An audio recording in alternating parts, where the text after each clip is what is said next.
नन्ही और मासूम बची गई, अपने हाथों से मट्टी उठाने लगी। सुभान अल्लाह, वो खड्डा तैयार करने लगी, अपने हाथों से उस मट्टी को हटाने लगी। जब मट्टी को हटाकर एक खड्डा तैयार हुआ, मैंने उससे कहा, जब मैंने उसको पकड़ा उस खड्डे के अंदर रखा, उसने कहा बाबा हुजूर मेरे साथ ये कौन सी खेल कर रहे हो।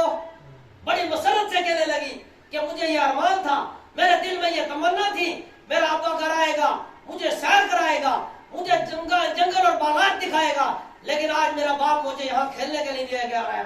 मेरे दिल में ये इरादा रखा कि इस बच्ची की तरफ मैं अगर देखूंगा तो मेरी मोहब्बत बढ़ जाएगी।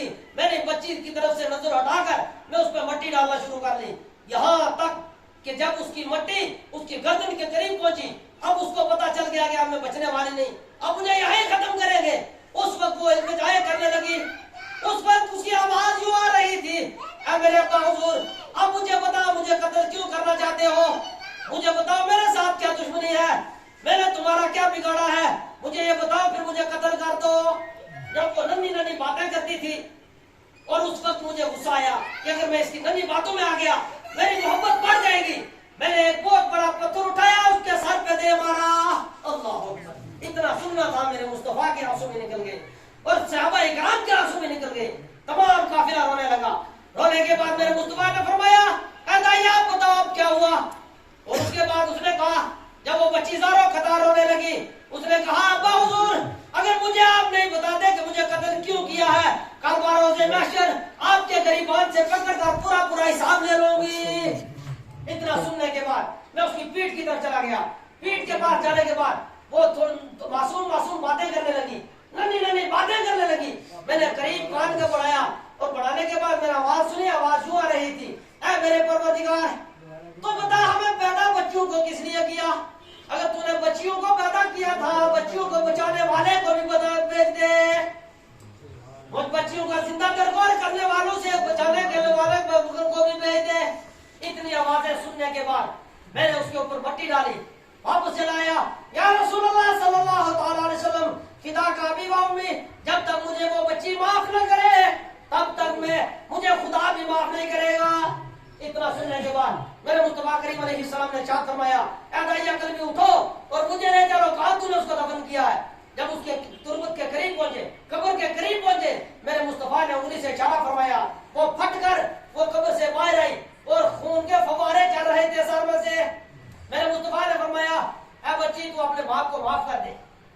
तो अर्ज करने लगी, ऐ अल्लाह के रसूल मैं इसको कैसे माफ करूं, इसने मुझे कौन से जुल्म में मुझे इसने कत्ल किया, मेरा क्या कसूर था, मुझे क्यों कत्ल किया।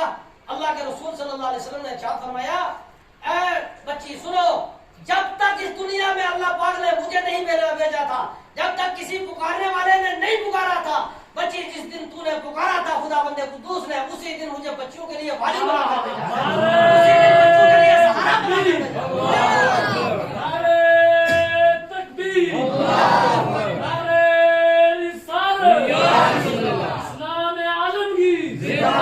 सुपर पावर है अल्लाह, ला इलाहा इल्लल्लाह, सुपर पावर है अल्लाह, ला इलाहा इल्लल्लाह।